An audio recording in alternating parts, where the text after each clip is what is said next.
Hello mga ka-journey! Sa araw nito ay itutuloy ko na po yung aking video patungkol sa bakit 5 taon ako bago nagkaroon ng salary dito sa YouTube. Bakit nga ba 5 years? Marami pong dahilan at yun yung aking ikukwento sa inyo. Okay guys, so bago yun, mag-intro po muna tayo.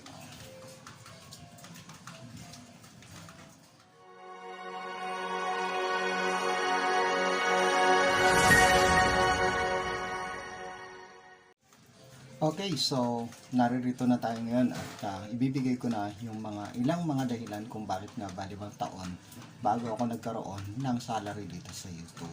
Una po, nais ko muna ikwento sa inyo kung kailan ba ako nagsimula bilang YouTuber. That was July 2020, specifically July 5. Nagsimula akong upload ng mga videos o gumawa po ng YouTube channel. Halos mga 4 na buwan ang nakalilipas na dumating po yung pandemic dito sa Pilipinas. At I was encouraged by one of the YouTubers right here na ang pangalan niya ay si ganito, hindi ko na lang sasabihin. Sabay ganun ano. Na-encourage ako na magsimula dahil nakita ko yung kanyang mga ina-upload ng mga videos is all about biking. Mahilig ako mag-bike. Kaya na-encourage ako ng gusto na sabi ko why not na magsimula rin ako. Kaya doon, nagsimula akong mag-upload ng mga videos pero hindi pa mga bike noon. Most of the time, mga songs pa. Yan. And konting video. At doon na nga, to make the long story short, ay nung una hindi naman talaga nais ko na gustong kumita dito sa YouTube. At katawaan lang talaga. But then, nagsimulang magkaroon ako ng mga kakilala sa YouTube. Nakunik ako sa mga YouTuber na nagpapaangat ko. At yun nga, nagkaroon ako ng mga kakilala sa YouTube ng mga nagpapaangat program. Kaya, nakapagpasimula na rin ako ng paangat program dito sa YouTube. So, nakikita ko kumikita. Kaya, sabi ko why not, no? Na magpatuloy sa YouTube. Pero, dumating din sa punto na nagsawa, napagod. So, halos 3 taon na hindi ko tinutukan ang YouTube. Kamakailan lang, itong 2024, nagkaroon din ako ng mga kilala ulit dito sa YouTube. Kaya, nagpursige na rin. So, by the way, ulan po, no? Nagpursige na rin na magpatuloy. Yun, with that, nakita ko naman na kumikita. Sabi ko, why not na magpatuloy at tutukan na rin talaga ang YouTube. So, maraming mga pangyayari sa buhay ko na parang mahirap i-explain o mahirap na ikwento. Pero, nagbigay naman ito sa akin ng magandang encouragement para mas tumutok na lang doon sa isang mas maliit na bagay. Pero alam ko naman, meron namang pakinabang. And I can say na hindi naman talaga ito maliit, kundi may malaking pakinabang wherein dito sa YouTube.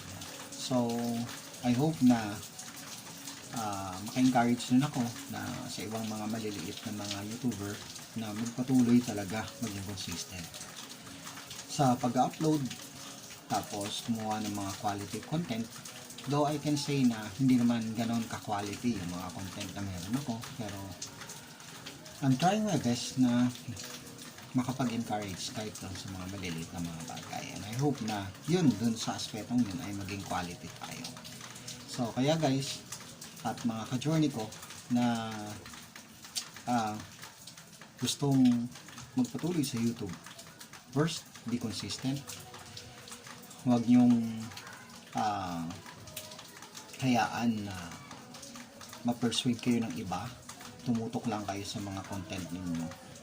And kung saan kayo the best, saan kayo excellent, tutukan nyo yun. And then, number 3, kahit may mga basher, kahit may mga naririnig kayo na hindi maganda, don't care with them, or what I mean is, huwag nyo silang pansinin. Mas tumutok kayo doon sa mas gusto ninyong gawin. So, yun ang mga mahalagang bagay. Bukod pa sa mga mahalagang bagay na yan, hanap din kayo ng mga magiging mga kaibigan sa YouTube. And pahalaga niyo yung friendship ninyo sa kanila. Huwag yung puputulin. Magpatuloy kung huminto man yung grupo o huminto man yung partnership ninyo, pero huwag yung putulin yung pagiging magkaibigan, kasi malaking bagay yon. At huwag kayong pumili ng mga taong tatanggapin ninyo sa inyong live streaming kung magla-live kayo, o kaya sa inyong YouTube channel. Huwag kayong mamili ng mga taong babalikan, didikitan, o kaya ay partnership. But then, pag-aralan ninyo ng mabuti. Kasi marami ng partnership na hindi nauuwi sa magandang partnership. Mas maganda, pili kayo ng mga tao na talagang alam niyo na would be people na tutulong sa inyo to journey with you, to walk through with you dito sa YouTube. So guys, yan lang po ang pwede kong dumaan na tricycle lang. Yan lang yung pwede kong maibigay sa inyo na mahalagang bagay at mga dahilan kung bakit nagtagal ako sa pagkakaroon ng salary dito sa YouTube. So, ulitin ko, 5 taon in the making because of not focusing dito sa YouTube.